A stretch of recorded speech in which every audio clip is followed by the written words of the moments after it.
Y fíjense, estoy aquí sentada junto a un mexicano que nos ha llenado de orgullo, que ha tenido de verdad que un recorrido tan inspirador. Sí, el multipremiado director mexicano Alejandro González Iñárritu. Todavía no me la creo que estás aquí, Alejandro. Bienvenido. Paola, muchas gracias por tenerme aquí. Gracias. No, gracias a ti, caray, porque estás además de vuelta en México y de una manera muy espectacular con esta película Bardo, en la que, bueno, no solamente vuelves a filmar en México, que no ocurría, entiendo, desde Amores Perros. Hace 20 años, exactamente.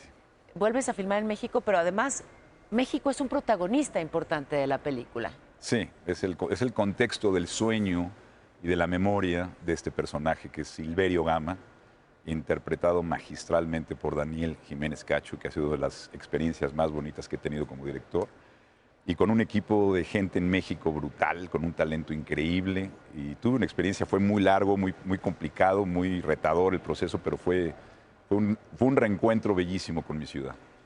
Sí, es un reencuentro con tu ciudad y justamente es también, vaya, que Silverio Gama, como bien dices, espléndidamente interpretado por Jiménez Cacho, ese protagonista, pues se parece mucho a ti, es tu alter ego. Sí, esta película finalmente obedece a cuando emigras, cuando dejas tu país, todos los que hemos dejado nuestro país, todos los que somos migrantes, emigrar es como morir un poquito, mueres, hay algo de ti que se muere, una parte que dejas ahí. Y con el tiempo, en la distancia, todas tus memorias y todas esas raíces y todos esos afectos, esas ausencias, no hay más mexicano que el mexicano que se va de México. ¿Sí lo dirías? Sí, porque se te acumulan las ausencias y México se te aparece y tu cultura y tus afectos se te aparecen de una forma muy extraña, pero es algo inexplicable que no puedes tomar. Entonces, esta película es un paseo por la conciencia de este personaje. Esta película es una historia sin historia, que está hecha de memorias, de fantasías, de miedos, sueños, de muchos sueños, tratando de recolectar y recuperar mi memoria personal, una íntima recolección de cosas, pero también la memoria colectiva de nuestro país, de los eventos que nos han marcado los mexicanos, ¿no? Desde la conquista hasta la invasión americana. Te cuestionas, o al menos ese protagonista se cuestiona fuertemente y de pronto se plantea, a ver, sí, exaltas ese pasado de México y esa cultura, pero te fuiste. Sí, pero lo que pasa es que yo viví aquí 36 años y yo creo que, como decía Baudelaire, bueno, la infancia es la patria y desde ahí parte todo. Y todos estos eventos o todas estas narrativas, las personales, las ideas que hemos tenido, que hemos heredado, o estos eventos que nos han también, digamos, esculpido como seres humanos, una nación conquistada, mestiza, o todas las cosas que han pasado a nivel personal y a nivel colectivo, es lo que nos hace los mexicanos, ¿no? Estas cosas que pasan a todos nos dan la identidad, el sentido de pertenencia, el poder colectivo que tenemos. Pero repito, cuando esto se distancia de tu vida, empiezas a ver una perspectiva y se empieza a erosionar esa memoria. Y esta es una especie de intento. Creo que también hay algo importante que decir, es una película que la he hecho con un gran sentido del humor. O sea, es una película que yo le llamo una comedia nostálgica, ¿no? Porque la nostalgia y la melancolía es una trampa. El humor es su remedio. Entonces traté de navegar en la película entre la risa y el dolor, ¿no? De pronto me descubrí riendo con lágrimas. Mira, eso es exactamente. Porque nuestra vida es así, ¿no? Reír llorando. Pues va de lo sublime a lo ridículo. Nuestra vida es absurda a veces. Entonces, saber reírnos de esas cosas y liberarte y reírte de cosas que a lo mejor son dolorosas es la mejor forma de abrazar esa realidad, no pelearte. Hablas de quien emigra, y bueno, hay quien emigra para triunfar, como fue tu caso, pero hay quienes emigran para sobrevivir, y también los retratas, y de alguna manera también los abrazas. Sí, yo a lo largo de mi carrera, en 3 ya obras que he hecho, he hablado de esa migración. He hablado ahí en Babel, en Beautiful, y en Carne y Arena, en la instalación que hice, hablo de los migrantes, que muchos de ellos pierden la vida, son no privilegiados, están viviendo en los márgenes, con una situación difícil.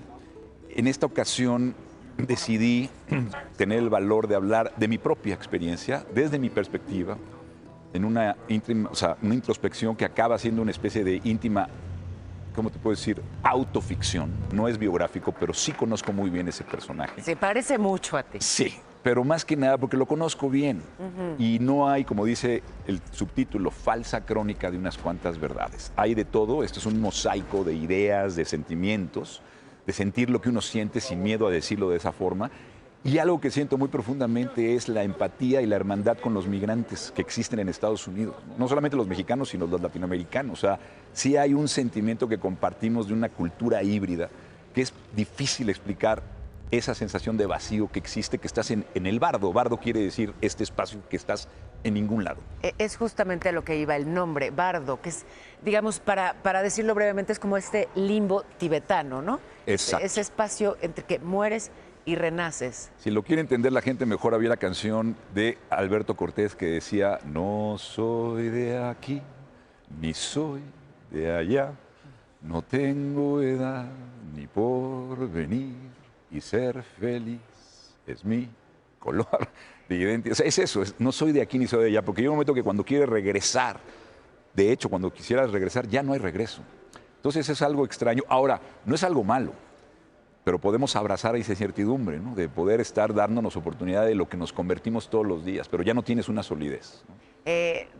Hablando de regresos, bueno, ahora mismo estás de regreso en la que alguna vez fue tu casa, hoy Televisa Univisión. Así es, me da mucha alegría venir y me da muchos recuerdos venir a ver y ver cómo se ha modernizado todo con pantallas digitales a mi edad. Cuando yo tenía aquí era todo mucho más analógico, pero me da mucho gusto. Y de hecho hay un momento en la película que la gente se va a reír que Silverio llega a una televisora. Y me estaba riendo diciendo, este es un momento meta de la película, ¿no? Ese que crees, hasta lo volví a soñar con todas las implicaciones que tiene para quien se quedó y vive de esto, querido. Exacto. Pues de verdad que bienvenido, insisto, a esta tu casa a nombre de Televisión Univisión. Felicidades, no solamente por Bardo y lo que ya sabemos ocurrirá con esa película, porque me imagino hay altas expectativas con respecto a la cosecha de premios que podría venir en adelante. Pues eso nunca lo sabes. A mí lo que más me gusta y es invitar a la gente que nos está viendo. La película abre la semana que entra, el 27, en muchísimas salas en la República. Esta es una película que hice en 65 milímetros. El diseño de audio tardamos un año. Es una película que yo invito a la gente a darse la oportunidad de ir al cine porque es la forma que se van a meter a ese sueño, que no exijan. Es una historia sin historia, que se dejen soñar. Es un sueño y creo que son 2 horas de dejarse ir a través de un sueño que tú ya lo viviste. Sí, ya lo viví. Y que creo que el cine es la clave. Amerita verlo en la pantalla grande. Me parece que hay que hacerlo de esa manera. Ojalá que la gente se dé la oportunidad porque creo que sí va a cambiar mucho la experiencia. Y eso es lo que más me emociona, que la gente se quede con estas imágenes que creo que muchas van a ser inolvidables para ellos. Pues decirte finalmente, Alejandro, que de verdad aplaudo y sé que hablo a nombre de muchos mexicanos aquí y mexicanos donde sea, pero mexicanos siempre. Sé que hablo a nombre de muchos de ellos. Felicidades. Gracias, por lo que has hecho con tu carrera. Felicidades por ese éxito, felicidades por ese camino tan inspirador y por, hacer de los obstáculos pues simplemente un escalón para llegar más alto. Qué maravilla, de verdad. Pues no podía estar más contento de estar en mi país y compartir esta película de mi país con mis paisanos. Así es que eso es lo más importante. Te agradezco mucho. Al contrario, de verdad, Gracias. la agradecida soy yo. Gracias. Felicidades siempre y Gracias. todo lo bueno. Gracias, Paula. Y pues, Odalis, por allá tú tienes más información más adelante. Es correcto, mi querida Pau, más adelante.